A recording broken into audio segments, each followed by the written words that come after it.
Good day, everyone. Today, we're going to discuss the verbs used in cognitive, psychomotor, and affective objectives in lesson planning. So, gumagawa ka ba ng lesson plan at hindi mo alam kung ano yung mga verbs na gagamitin mo? Di ba tatlo yan eh?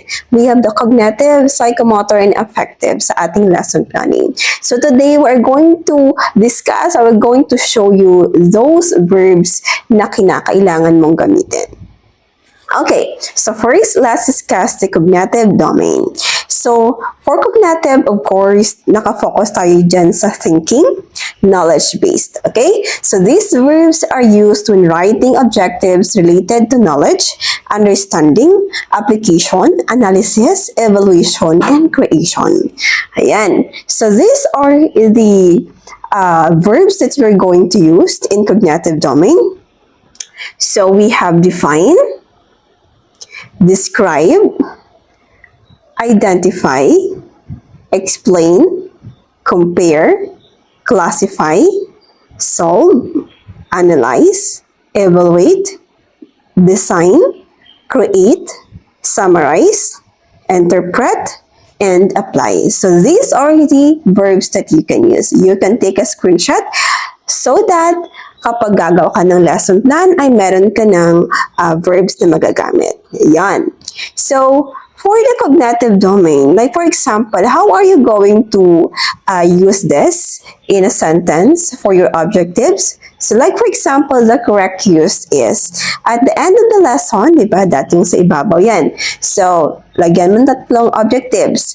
So, for the cognitive, we have students will be able to analyze the characters in the story. So, you are using the verb analyze for the cognitive na objectives. Okay, next. Let's go naman tayo sa psychomotor domain. So, for the psychomotor domain, we all know that that is by the use of skills or physical activities. So, these verbs are used when writing objectives related to movement, coordination, and physical tasks or skills. So these are the verbs that you can use. Demonstrate, perform, execute, build, operate, assemble, draw, sketch, manipulate, construct, show, measure, cut, and done. So, these are the verbs that you can use. As what you can see, ginagamitan siya ng physical movement. Okay?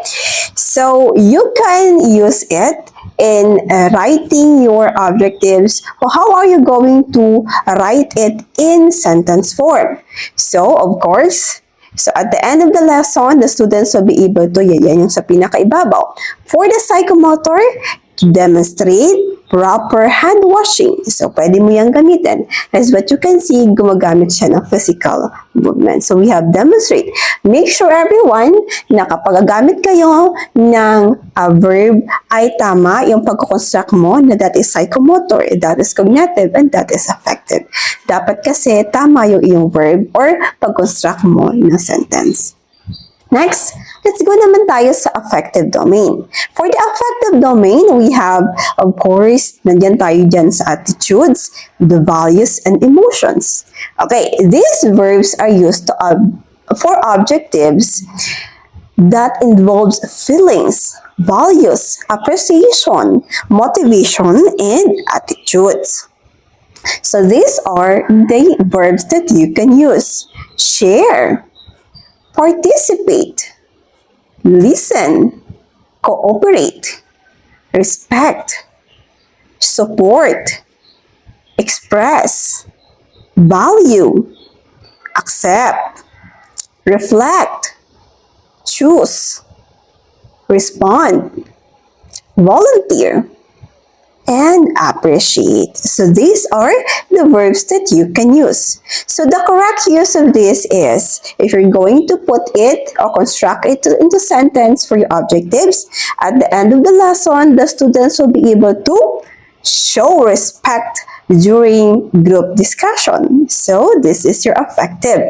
So, pwede din, like for example, lagi ko kasing nakikita sa mga lesson plan. Participate in a class discussion with 85% of mastery level. Yun, pwede din yun as your affective domain. Okay?